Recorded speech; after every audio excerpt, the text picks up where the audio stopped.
Assalamualaikum semuanya.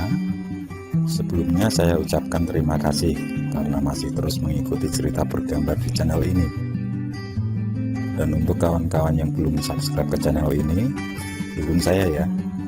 Klik tombol subscribe dan klik logo lonceng untuk bisa berlangganan gratis di video cerita bergambar selanjutnya. Oke, sebagai imbalannya kali ini saya akan coba menggambar sekaligus bercerita tentang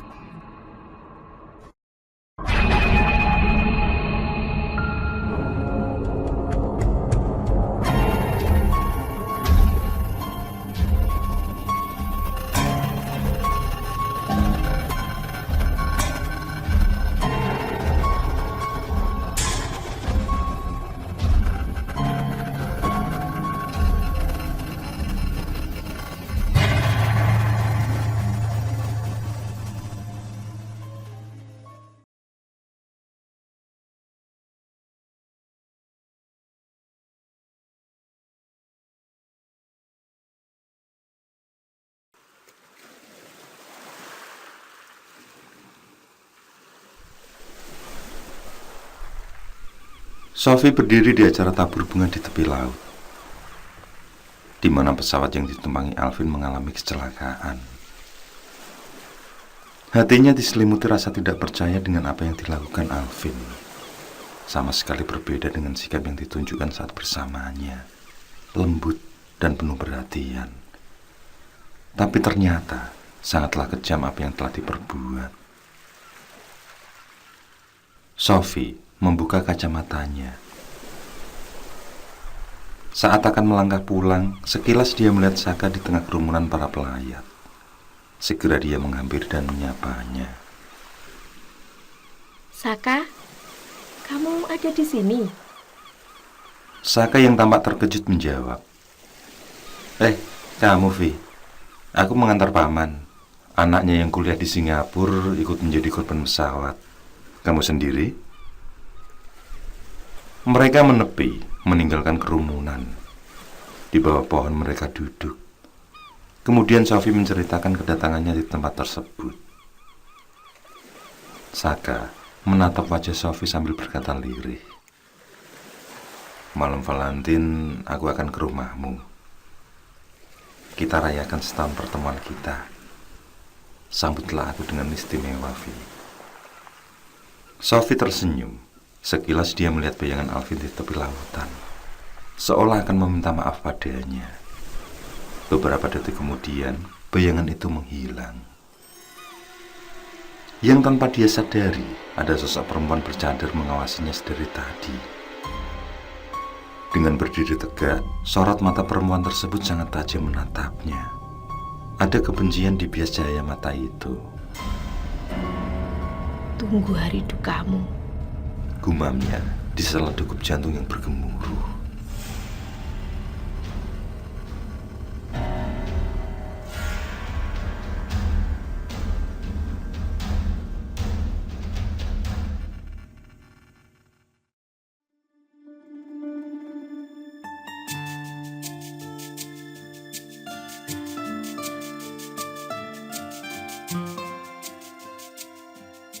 Malam yang cerah, bertebaran mega menyulut redup alam.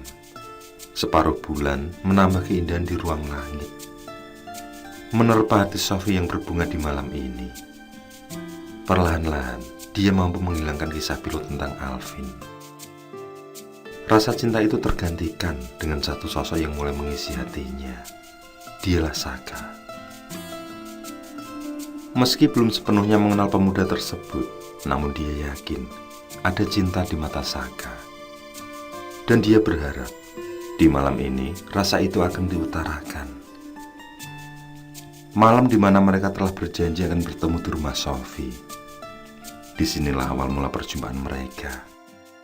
Hingga di perjumpaan yang entah keberapa kali, Sophie benar-benar merasa ada tekanan batin yang kuat. Dan itulah perasaan cinta. Non, mau tak ambilkan minum? Ucap Ayumi. Sophie terdiam dalam lamunannya.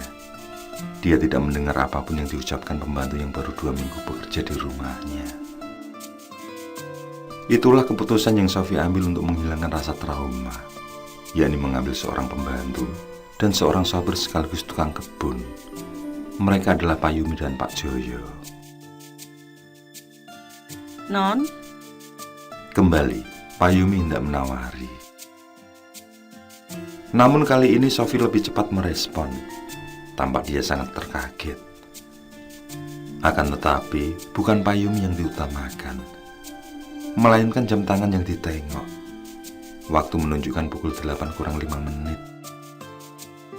Sudah setengah jam Saka terlewat dari janjinya, dan itu bukanlah hal yang biasa dia lakukan. Karena selama ini, pemuda itu selalu tepat waktu. Tidak usah, Bi. Nanti aku panggil jika membutuhkanmu. Liris Sophie berbicara. Setelah Pak Yumi kembali ke dalam, Sophie bangkit menuju pagar depan. Ditengok jalanan yang berhiaskan lampu kota, pikirannya melayang tidak karuan.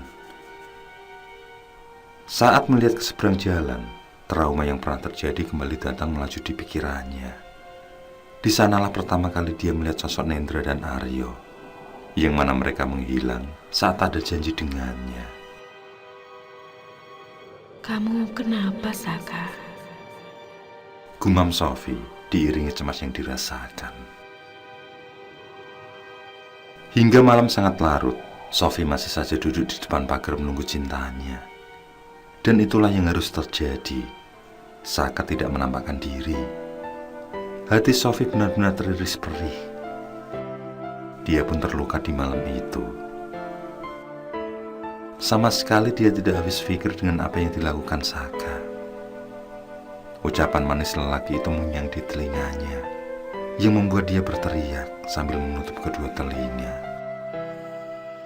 Pak Yumi dan Pak Joyo yang mendengar teriakan tersebut segera berlari menghampiri nyonya mereka. ada apa, Non? Apa yang terjadi? Tanya Pak Yumi penuh kekhawatiran. Sophie tidak menjawab pertanyaan itu. Dia justru bangkit lalu berlari masuk ke dalam, membiarkan dua pembantunya saling bertanya cemas. Semoga Non Sophie baik-baik saja. Ucap Pak Yumi sebelum membantu menutup pintu pagar.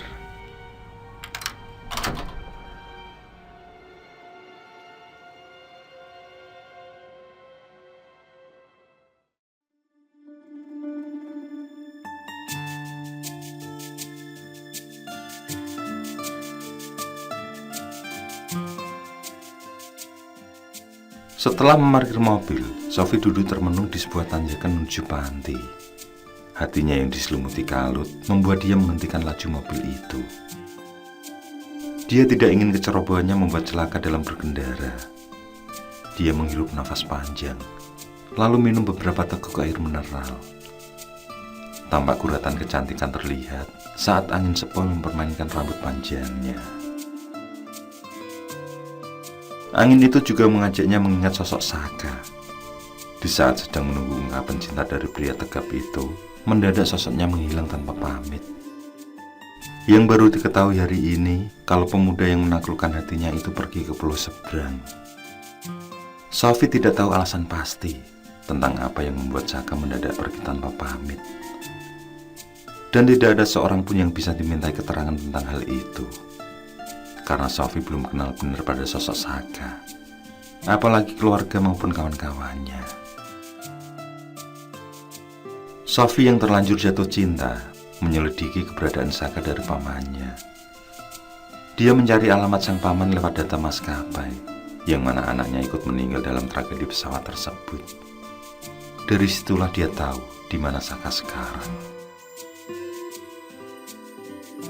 Namun sayang, sang paman hanya punya waktu sebentar saja menemui dia, karena beliau juga terburu akan pindah keluar kota. Sungguh suatu kebetulan jika kedatangan Sophie berbarengan dengan kepindahannya tersebut. Dia telat 10 menit saja, maka sang paman sudah tidak lagi tinggal di rumah itu.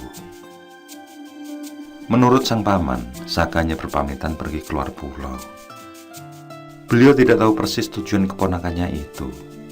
Saka hanya pamit kalau ada urusan mendadak yang sangatlah penting. Sophie juga menanyakan alamat orang tua Saka, namun sang paman tidak memberitahu. Mungkin saja Saka yang menyuruh beliau agar tidak memberitahu. Dari situlah, Sophie coba membuang jauh senyum Saka yang membayang. Mulai hari ini, dia akan anggap Saka sebagai kenangan sekilas saja, walau sangat membekas di hati. Kenanglah aku, Saka. Ucap Sophie lirih. Dia kembali menenggak minumannya hingga habis, lalu bangkit hendak melanjutkan perjalanan ke panti. Di sanalah tempat yang bisa membuat hatinya kembali pulih. Belum sempat dia masuk, dia dikejutkan dengan berhentinya satu mobil di depan tempatnya parkir, yang disusul dengan bunyi klakson. Sophie terdiam saat melihat wajah ganteng keluar dari mobil. "Sophie, itu kamu kan?" tegurnya sambil mendekat. Sophie coba mengingat senyum di depannya, tapi dia benar-benar lupa dengan pria tersebut. "Aku Aris, Vi. Aris, kawanmu." Pria itu berseloroh membangunkan ingatan Sophie. Dan Sophie hanya diam mematung. Pantas saja ingatannya tidak mampu meraih wajah ganteng itu, yang ternyata Aris, kawan semasa SMP-nya. Karena ketampanannya, Aris merupakan pujaan di kala SMP dulu. Namun sayang, dia mengalami kecelakaan di saat kenaikan kelas 3 SMP. Dan itu berakibat kerusakan pada wajahnya. Namun, bagaimana bisa mukanya kembali memancarkan pesona? Seingat Sophie, sewaktu reunian, wajah Aris masihlah rusak. Saat masih dalam kebingungan, Aris mengajak Sophie kembali duduk di tepian perbukitan. Lelaki itu menjelaskan bahwa dia telah melakukan operasi wajah. Satu hal yang selalu diimpikan sejak dulu, baru bisa terlaksana sekitar 2 minggu yang lalu. "Maafkan aku." Ucapan tiba-tiba itu membuat Sophie terkaget, karena selama ini dia tidak mengenal dengan dekat sosok Aris. Lalu apa kesalahannya? Untuk hal apa, Riz? Tanya Sophie diliputi rasa bingung. Aris menceritakan tentang pertaruhan yang melibatkan 3 kawan mereka, yang kini kesemuanya telah tiada. Dan gara-gara taruhan demi seorang Sophie, Nendra dan Arya menjadi korban kebengisan Alvin. Aris minta maaf karena taruhan cinta itu adalah idenya. Dia mengaku sangat bersalah atas hal itu. Dan untuk menebusnya, maka dia telah menemui pihak keluarga Nendra maupun Aryo, bahkan keluarga Alvin. Namun rasa bersalah itu masih terus mengejar dan membawa hati kecilnya menemui Sophie. Menurut Aris, kata maaf dari Sophie adalah yang terpenting.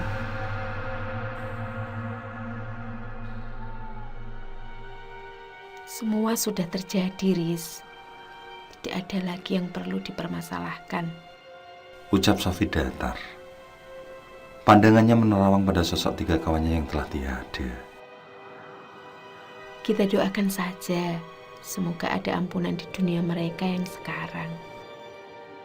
Sesaat kemudian, mereka saling diam, sebelum akhirnya Sophie melanjutkan perjalanannya. Dan tidak disangka Aris ikut menuju panti. Sementara itu di sisi jalan yang cukup jauh, tanpa Sophie dan Aris sadari ada mata yang mengawasi. Perempuan di sebalik helm itu menatap tajam ke arah Sophie. Dengan masih duduk di atas motor, dadanya bergumur sangat kuat. Dendam itu menyala membakar jiwanya.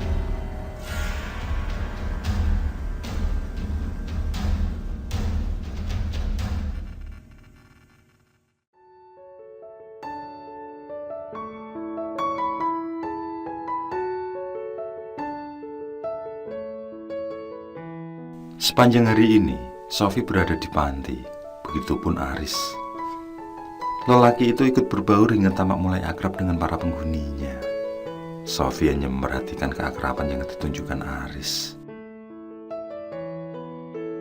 Apa yang kamu perhatikan darinya, Vi?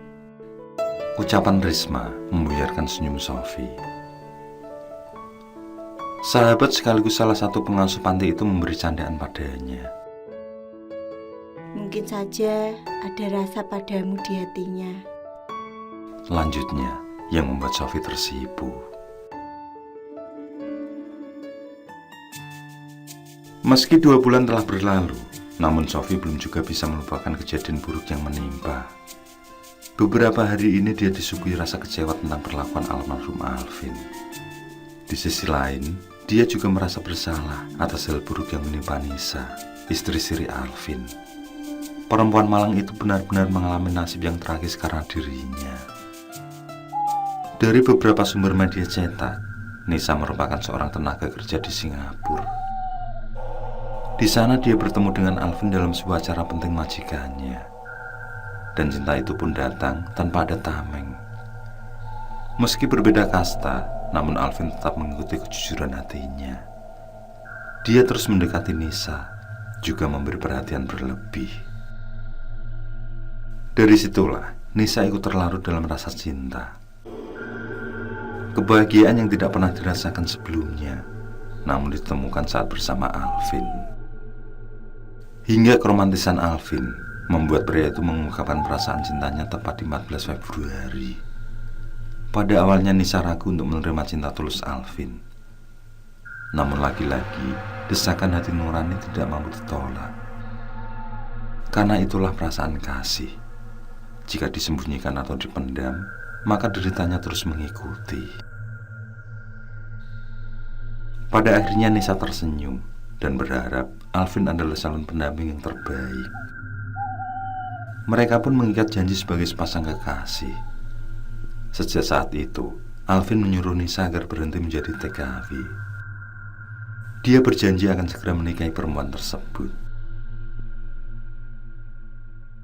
Saat pulang ke tanah air, Alvin langsung mengajak Nisa menemui orang tuanya. Namun sayang, kisah cinta mereka dikandaskan oleh orang tua Alvin. Dengan tegas mereka menyuruh pada Alvin agar memutus hubungan dengan Nisa. Permintaan itu memang dituruti oleh Alvin, karena semua kekayaan yang dimiliki masih ada sangkut paut dengan sang ayah. Namun dia tetap melanjutkan hubungannya dengan Nisa secara diam-diam. Hubungan mereka berlanjut secara rahasia. Hanya pihak keluarga Nisa saja yang mengetahui hubungan terlarang itu, yang mana Alvin dan Nisa seperti pasangan suami istri. Hingga diambillah keputusan tentang satu kehamilan. Alvin berpikir kalau restu orang tuanya pasti akan datang di saat Nisa hamil. Atas desakan keluarga Nisa, nikah siri yang disebut juga Nisa di bawah tangan pun mereka lakukan. Ada kekhawatiran jika Alvin akan ingkar setelah kehamilan. Dan menurut mereka, nikah siri adalah satu pengikat hubungan darah. Nikah yang sah secara agama dan adat itu tidak tercatat di KUA.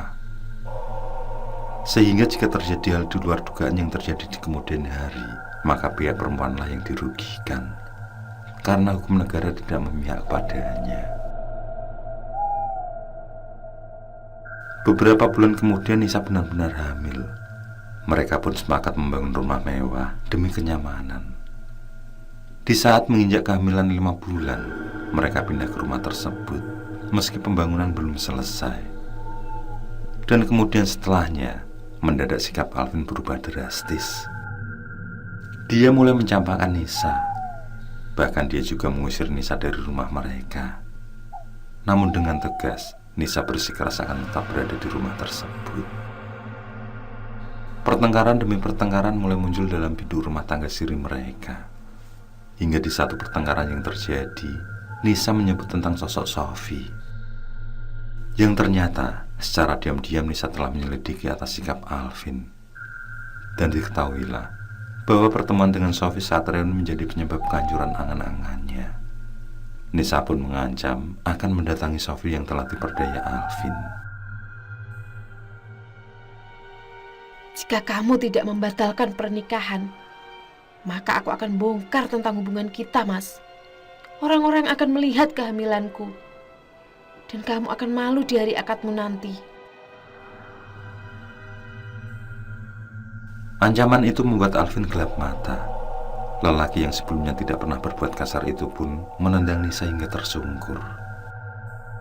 Melihat Nisa mengalami pendarahan tidak membuat amarahnya menjadi iba. Justru setan merasuk lebih dalam ke hatinya. Alvin menghabisi Nisa yang dalam keadaan merintih tanpa daya. Dia mencekik leher Nisa hingga tidak lagi menghembuskan nafas. Dan perempuan yang pernah dicintainya itu pun tewas. Sejenak, Alvin terdiam mengatur nafas. Tidak nampak ada sesal di matanya. Dia tersenyum lalu tertawa. Setelah itu jasad Nisa ditaruhnya di kamar mandi yang masih proses pembangunan. Ditaburi semen kering, lalu disiramnya air. Setelah itu diberi cor sebagai penutup. V, Sapaan Nana membuat Sophie terkesiap. kita pergi sekarang? Lanjut Nana, masih dalam posisi berdiri. Sengaja dia menemui sahabatnya itu untuk berkeluh kesah. Akhir-akhir ini hatinya dipenuhi kecamuk. Sophie tersenyum kalem, lalu bangkit dari tempat duduknya. Mereka akan menuju satu lokasi yang menjadi tempat kenangan mereka. Di mana lahan hutan tersebut ada satu pohon yang penuh dengan coretan mereka. Di sanalah awal mula mereka berkeluh kesah dan selalu menjadi tempat tujuan tiap kali punya beban di hati masing-masing. Sebelum melajukan mobilnya, Sophie merasa aneh dengan kemunculan seseorang di seberang jalan. Orang tersebut memakai helm cross bertuliskan Soy, dilengkapi dengan jaket kulit hitam dan celana hitam pula. Jelas sekali kalau pandangannya mengarah pada Sophie. Sementara di punggungnya terdapat barang agak panjang dengan dibungkus kain hitam, seperti tongkat atau joran pancing. Sophie coba menghilangkan firasat buruknya. Dia pun melajukan mobil dengan kecepatan sedang. Dia juga mulai menceritakan keluh kesah sambil memegang setir. Percakapan itu dimulai dengan kenangan terakhir bersama Alvin yang tidak bisa hilang begitu saja. Lupakanlah, V. Laki-laki itu pantas untuk mati. Ucap Nana dipenuhi rasa amarah. Memang, Nana adalah penyebab putusnya hubungan antara Alvin dan Sophie di masa lalu. Yang mana Alvin memutus sepihak demi cinta Nana, sahabatnya sendiri. Namun pada kenyataannya, Nana juga sakit hati pada akhirnya.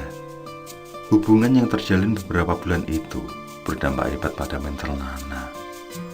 Di rayuan Alvin lah dia hilang mahkota. Dan lebih buruk lagi, Nana gugurkan kehamilannya. V, maafkan atas sifatku di masa itu. Tutur Nana dengan bulir air mata mulai menetes. Nana melanjutkan, sengaja dia menyimpan kasih pilu tersebut karena merasa malu pada Sophie. Dia malu karena telah merebut Alvin darinya. Dan ternyata itu adalah hal yang keliru, sangatlah keliru. Beruntung setelah putus dari Alvin, Nana bisa kembali melanjutkan persahabatan dengan Sophie. Bahkan Sophie terus menganggap Nana sebagai sahabatnya meski berhubungan dengan Alvin. Hanya saja Nana yang menghindar di kala itu. Nana merasa sungkan jika bertatap muka dengan Sophie.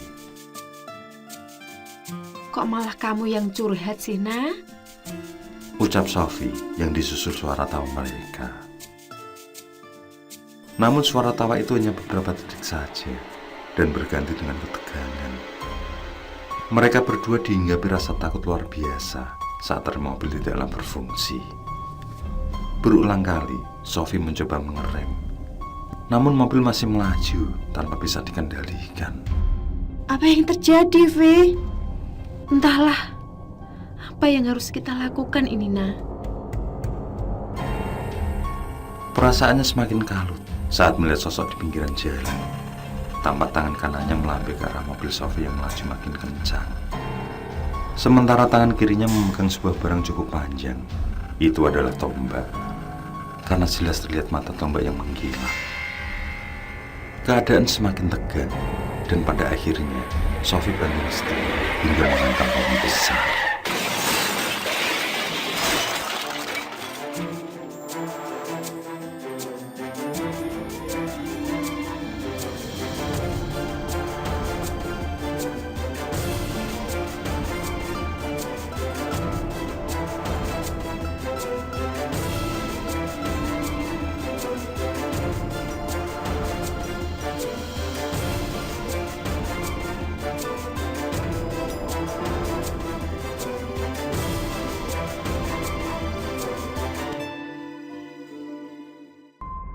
Oke, saya kira cukup cerita kali ini. Untuk cerita-cerita lainnya, silahkan buka di bagian video dalam channel ini, di playlist cerita bergambar. Sekali lagi terima kasih ya. Jangan lupa like, komen, share juga boleh. Dan untuk yang belum subscribe, langsung klik tombol subscribe. Semangat berkarya. Akhirul kalam, wassalamualaikum warahmatullahi wabarakatuh.